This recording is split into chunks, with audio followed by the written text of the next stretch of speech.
देखिए, आज हम व्याकरण के संबंध में बात करेंगे। किसी भाषा के लिए उसका व्याकरण होना जरूरी है। तो आज का तुम्हारा पॉइंट क्या है, फटाफट अंदाज में आपकी मैं रिवीजन करा रहा हूँ और रिवीजन करते हुए आप लोग आगे बढ़ोगे, ठीक है। तो व्याकरण किसे कहते हैं, व्याकरण की परिभाषा क्या है? वह शास्त्र जिसके अंतर्गत भाषा का ठीक तरह से बोलना, लिखना और पढ़ना आता है, उसे क्या कहते हैं? व्याकरण कहते हैं, ठीक है। अगला इसमें देखेंगे भाषा। व्याकरण के बाद क्या आता है? भाषा। भाषा देखिए, किसी उसके लिए, व्याकरण के लिए उसकी भाषा का बहुत महत्वपूर्ण स्थान होता है। तो इसमें आता है जैसे भाषा। भाषा क्या है? भाषा वह साधन है जिसके माध्यम से मनुष्य अपने विचारों को मौखिक या लिखित रूप से दूसरे के सामने प्रकट करता है और दूसरों के समझता है। उसे क्या कहते हैं? भाषा कहते हैं। भाषा वैसे तो दो प्रकार की दी गई है इसमें। मौखिक भाषा, जो मैं तुमसे बात कर रहा हूँ, ये किसके अंतर्गत आएगा? मौखिक। और जो मैं लिख रहा हूँ इस बोर्ड पे जैसे लिखा हुआ है, इसको तुम पढ़ करके समझ रहे हैं, तो ये कौन सी भाषा हो गई? लिखित भाषा हो गई। इसी में एक आती है सांकेतिक भाषा, तीसरी।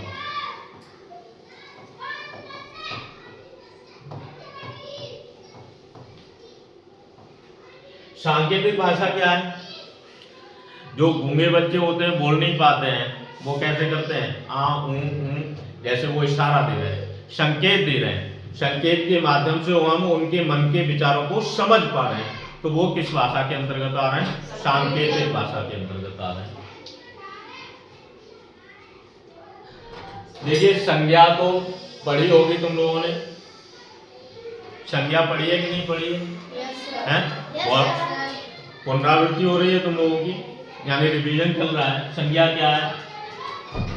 संज्ञा किसी स्थान, प्राणी, हैं, गुण, भाव के नाम को क्या कहते हैं? संज्ञा कहते हैं। जैसे राम, गीता, ईमानदार, आगरा, आप, ये क्या है? सभी संज्ञाएं हैं। फटाफट अंदाज में चलते जाएंगे आगे। सर्वनाम। सर्वनाम की भी परिभाषा पढ़ी होगी। सर्वनाम क्या होते हैं? तो सर्वनाम क्या है? जो शब्द संज्ञा के स्थान पर क्या होते हैं? प्रयोग में लाए जाते हैं, उन्हें क्या कहते हैं? सर्वनाम कहते हैं। जो शब्द संज्ञा के स्थान पर प्रयोग में लाए जाते हैं, उन्हें क्या कहते हैं? सर्वनाम कहते हैं। जैसे वह, हमारा, वे, आप, ये क्या है? सर्वनाम है। जैसे राम अच्छा लड़का है, वह आगरा पढ़ने जाता है, या वह ये काम करता है, तो जो वह शब्द प्रयोग हो रहा है वो क्या है? सर्वनाम है। अगला इसमें देखेंगे लिंग।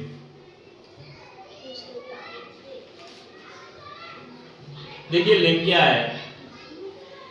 संज्ञाओं के जिस रूप में उसके स्त्री या पुरुष जाति का बोध होता है, जिसके द्वारा क्या होता है? स्त्री का बोध होता है, उसे क्या कहते हैं? लिंग कहते हैं। संज्ञा नहीं कहते हैं, लिंग कहते हैं।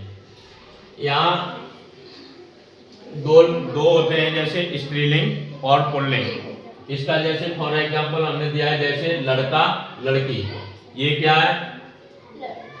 पुल्लिंग में आएगा और ये स्त्रीलिंग में। वचन,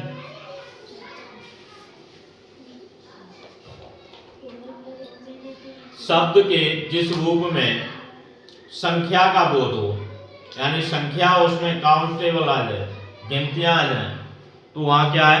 वचन है। वचन कितने प्रकार के होते हैं? एक वचन और बहुवचन।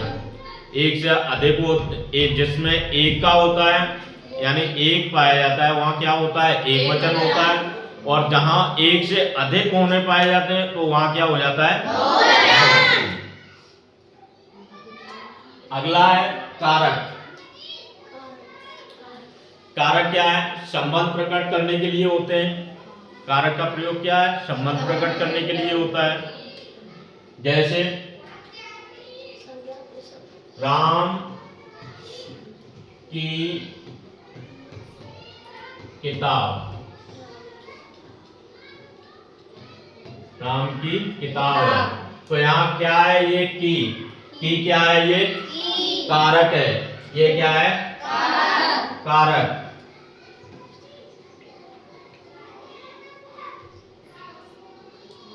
विशेषण क्या है? विशेषण किसे कहते हैं? जो शब्द संज्ञा सर्वनाम की क्या बताते हैं? विशेषता बताते हैं, उन्हें क्या कहते हैं? विशेषण कहते हैं। जैसे काली गाय का दूध कैसा है? मीठा। यानी काली गाय है, उसका दूध कैसा है? मीठा। तो यहाँ क्या बताई जा रही है? विशेषता बताई जा रही है कि गाय, काली गाय का दूध कैसा है? मीठा है। देखिए क्रिया, भाई इसके बिना तो कुछ नहीं हो सकता है। जिसमें क्रिया न हो, तुम बैठे हो अभी यहाँ पर, सभी क्या है? सभी क्रियाशील हैं, कुछ न कुछ काम कर रहे हो। और जिस दिन आदमी, मैं समझता हूँ, जन्म लेता है, गर्भावस्था से लेकर के और जब तक मृत्यु यानी हो जाती है उसकी, तब तक वो कुछ न कुछ करता रहता है, क्रियाशील रहता है। तो इसमें क्रिया की बहुत क्या कहते हैं, भूमिका है। और वो भूमिका कैसी है? जैसे वह निरंतर अपना काम करती रहती है। तो इसको भी वही समझना होगा। जिससे किसी काम का होना या करना पाया जाता है, उसे क्या कहते हैं? क्रिया कहते हैं। जैसे घड़ी चल रही है, घड़ी क्या है? वो निरंतर चल रही है। चल रही क्या है? इसमें एक ये क्रिया है। क्या है यहाँ? क्रिया है।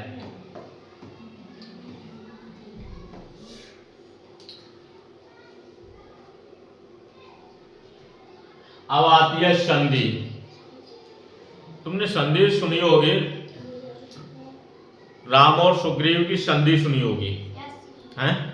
कहानी सुनी है कि नहीं सुनी है? yes, तो वही संधि यहाँ पर मेल है। दो वर्णों के मेल को क्या कहते हैं? संधि कहते हैं। अब वर्ण क्या क्या मिल रहा है? जैसे महा, धन, आशय, इसमें दो वर्ण मिल रहे हैं। तो यहाँ क्या हो गया जाकर के? महाशय। अगला लेते हैं समास। एक से अधिक पदों के मेल को क्या कहते हैं? समास।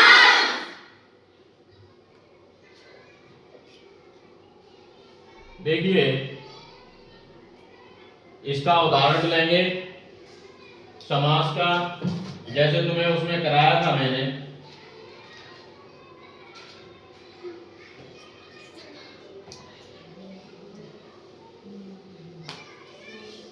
जैसे उसमें कराया था धर्मशाला।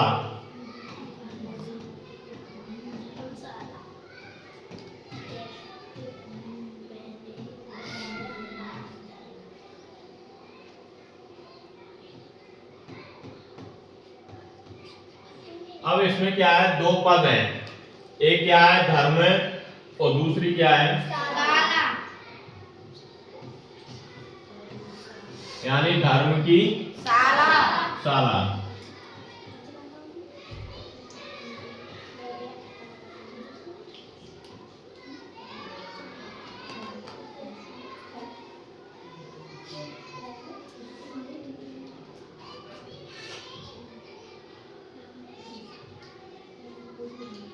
अच्छा, अब देखिए नोटिफिकेशन पाने के लिए तुम लोगों को क्या करना पड़ेगा?